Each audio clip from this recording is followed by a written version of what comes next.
when I came to Christ, would get up every morning between 4:30 and 6:30 to pray. In that time with the Lord, he shared with me his broken heart over every little baby that they're violently ripped away and robbed of their future and of his plans for them, their kindergarten, their graduation, their prom, their marriage, their children and grandchildren done. And that breaks God's heart because he lives in eternity. He sees all of that. Where's the person that wants to alleviate his pain? And I said, Lord, what can I do about that?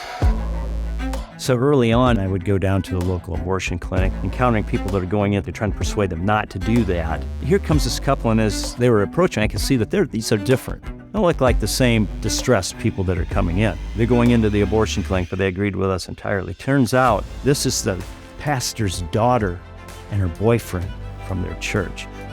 When they came out, they were different people. And it's just this hopelessness of, how can we stop this killing? And there wasn't anything we could do. This issue is the defining issue of our generation. There's never been a time from Adam until today where there's been any hidden, persecuted people group exterminated at the rate of nearly 1,800,000 every week globally.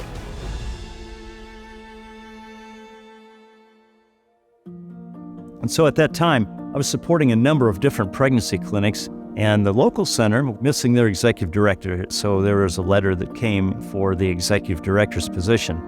And I thought, I wonder if I should apply to that. But I've already done something, and I did it in my own strength. So I thought, I'm not going to do that again. So, if you want me to apply for this position, come and get me. Melanie and I are attending this little Baptist church. And sitting in front of me was a guy that was a friend of mine. After the service, he turned around and says, here, and he hands me his prayer request, but they weren't on a card. They were scribbled on the back of an envelope. So I said, oh, that's a nice mark, but I've got my prayer request here. It says, open the envelope. So I turned the envelope over, and it's the same envelope that I had received back home. He was on their mail list too. He goes, take the job.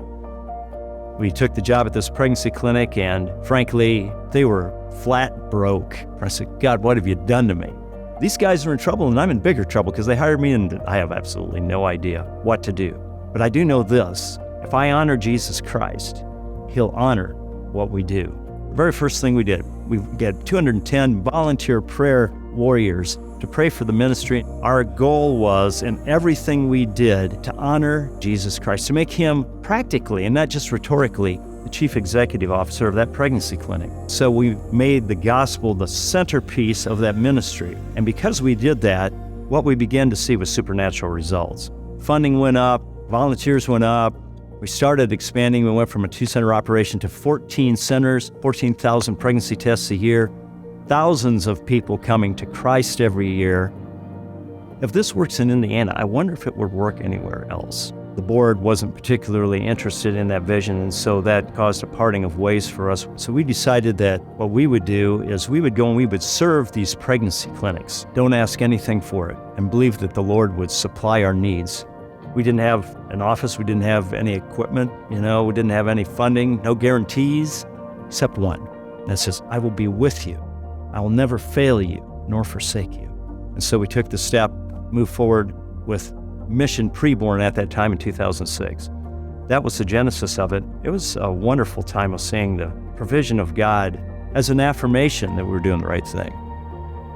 We brought a confluence of a couple of different things. We would bring good business practice, but they won't work without the power source. The power source is Romans 1:16, the gospel of Jesus Christ. And so we went forth and did that with the biggest pregnancy clinics in America, helping them make the gospel of Jesus Christ the center of their ministries so that the power of God could come into their ministries. And it did.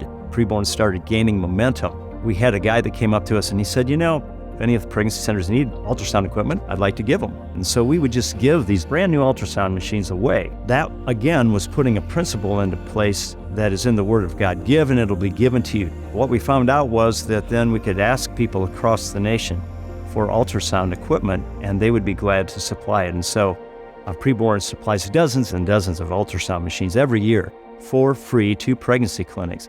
But underneath all of that, our heart, which is you're going to have to listen to and participate in the invitation, which is our gospel program, which really works. And if they will use this program, they'll see 340% more women come to Christ than the previous year.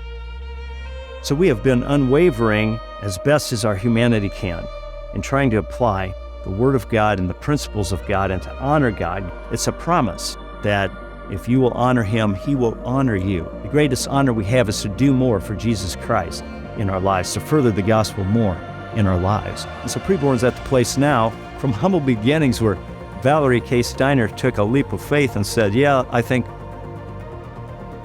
you can do this, is what she said to me, when we had nothing, to the point where we're the largest pro-life organization, one of them on the entire planet. PreBorn has seen, since those humble beginnings, over 200,000 babies saved, over 59,000 people come to Christ. And so we have to have the gospel as part and parcel, and really the heartbeat of what PreBorn is. The challenge of American Christianity is that we repeat in our minds and then with our lips these fondly held sets of values that we really don't practice in our life. Yeah, I'm against abortion, but what are you doing to show that? Faith without works, after all, is of none effect. And so there's a number of things you can do. Volunteering for your local center, you can give, you can pray, you can volunteer your skills at PreBorn and other ministries to alleviate God's pain over this issue. And so I just encourage everyone to step forward and do what they can.